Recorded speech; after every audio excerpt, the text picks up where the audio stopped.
ఏపీలో TET notification వచ్చేసింది. Preparation కూడా స్పీడ్ అందుకుంది. కానీ మీలో చాలా మంది ప్రైవేట్ ఉద్యోగాలు లేదా ఫుల్ టైం జాబ్ చేస్తూ అసలు రోజుకి 1 గంట కూడా టైం దొరకట్లేదు, నేను టెట్ ఎలా క్వాలిఫై అవ్వాలి, ఉద్యోగం మానేయాలా అనేటటువంటి తీవ్రమైనటువంటి ఒత్తిడిలో ఉన్నారా?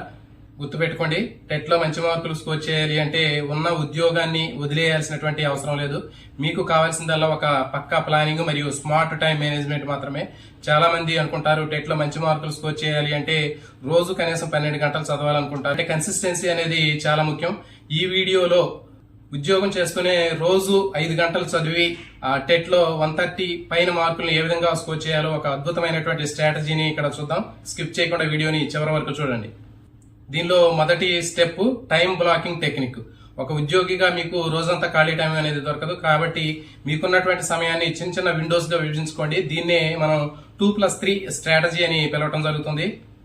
జాబ్ కు వెళ్లే ముందు ఉదయాన్నే చాలా ఫ్రెష్ గా ఉంటారు, కాబట్టి ఆ టైంలో వెళ్ళడానికంటే ముందే మార్నింగ్ టైంలో ఫ్రెష్ గా ఉన్నటువంటి టైంలో కఠినంగా ఉన్నటువంటి సబ్జెక్టులు చదవడానికి ప్రయత్నం చేయండి. తర్వాత జాబ్ నుంచి ఇంటికి వచ్చిన తర్వాత పని అయిపోయిన తర్వాత రాత్రి సమయాల్లో languages Telugu, English, maths, EVS లాంటివి ప్రాక్టీస్ సబ్జెక్టుల మీద ఎక్కువ దృష్టి పెట్టండి. ఇంకొక most important office communicate timings. మీరు బస్సులోనో లేకపోతే ట్రైన్లోనో ఆఫీస్లోనో ప్రయాణించేటప్పుడు ఆ 30-45 నిమిషాల సమయాన్ని ఒక క్లాస్ రూమ్ లాగా మార్చేయండి. మీ మొబైల్లో ముఖ్యమైనటువంటి ప్రాక్టీస్ బిట్లు చేయడం కానివ్వండి, ఇంకా ఆడియో క్లాసులు వినడం ద్వారా కానీ ఈ టైంని మీరు సద్వినియోగం చేసుకోవచ్చు. నెక్స్ట్ రెండవ step high yield study resources.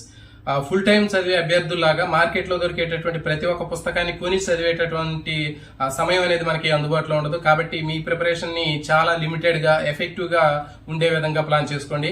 ముందుగా గత 3-4 సంవత్సరాల ప్రీవియస్ ఇయర్ క్వశ్చన్ పేపర్లను విశ్లేషించండి. ఏ టాపిక్ నుంచి ఎక్కువగా ప్రశ్నలు వస్తున్నాయి నోట్ చేసుకోండి. కేవలం ప్రభుత్వం అధికారికంగా ఇచ్చినటువంటి టెక్స్ట్ బుక్స్ మరియు పక్కాగా డిజైన్ చేసినటువంటి సిలబస్ షీట్ ని మాత్రమే మీ టేబుల్ మీద ఉంచుకునే ప్రయత్నం చేయండి.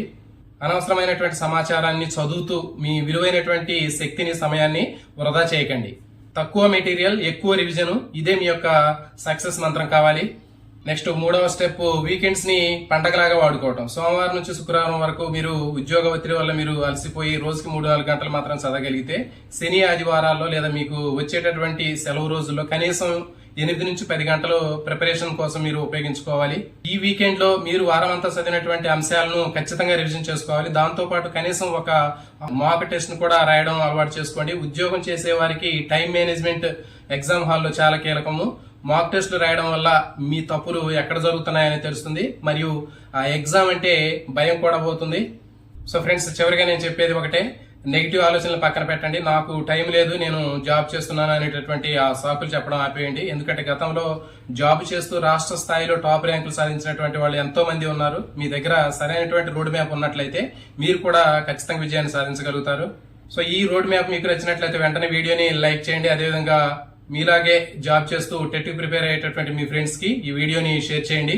అలాగే మరిన్ని ఇలాంటి జెన్యూన్ వీడియో టిప్స్ కోసం మన ఛానల్ ని ఇప్పుడే సబ్స్క్రైబ్ చేయండి. All the best. Thank you for watching.